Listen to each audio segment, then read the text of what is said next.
जिंकलो आणि हरलो तरी आमची बॅलेट पेपरची मागणी आहे असं संजय राऊत यांनी आता म्हटलेलं आहे। कोर्टाच्या निरीक्षणावरही संजय राऊत यांनी टीका केली आहे। निकाल प्रश्नचिन्ह उपस्थित करणं हा 14 कोटी जनतेचा अपमान करणं आहे अशी टीका प्रदेशाध्यक्ष चंद्रशेखर बावनकुळे यांनी केलेली आहे। महाविकास आघाडीचे 33 खासदार आले तेव्हा ईव्हीएम विरोधात का नाही बोलले असा सवाल चंद्रशेखर बावनकुळे यांनी केलेला आहे। भाजपचे प्रदेशाध्यक्ष चंद्रशेखर बावनकुळे यांनी अशा पद्धतीने उलटा प्रश्न केलाय।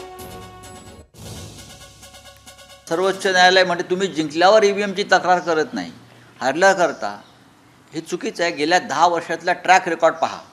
आम्ही जिंकलो तरी म्हटलेल्या बॅलेट पेपरवर निवडणुका घ्या आणि हरलो तरी म्हणतोय बॅलेट पेपरवर निवडणुका घ्या।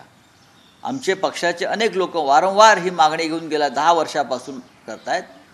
आता न्यायालयावरती आम्ही कसा विश्वास ठेवायचा?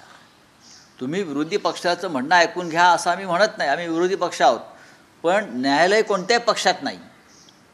या देशातल्या जनतेचा जर निवडणूक प्रक्रियेवरती विश्वास नसेल आणि तरी न्यायालय ती प्रक्रिया रेटत असेल पुढे, तर या देशातल्या सगळ्या संविधानिक संस्था या उद्ध्वस्त झालेल्या आहेत। काँग्रेसचे शरद पवारांचे आणि उद्धव ठाकरेचे 33 खासदार 4 महिन्यापूर्वी निवडून आलेत अपक्षावर पकडून। पण मला सांगा, तेव्हा तुम्ही ईव्हीएम बद्दल का नाही बोलले? तेव्हा मशीन बद्दल का नाही बोलले? तेव्हा मशीन चांगली होती जेव्हा तुमचे खासदार निवडून आले। नांदेड तुम्ही जिंकली ना 1,500 मतांनी, तिथे आम्ही हरलो 1,500 मतं, मग 1,500 मतं आम्हाला घेता आले असते ईव्हीएमला हे करून। खरंच तर हे खोटारडेपणा आहे। हारले आहे त्यांनी हार स्वीकारायला पाहिजे आणि आत्मचिंतन केलं पाहिजे। एबीपी माझा, उघडा डोळे बघा नीट।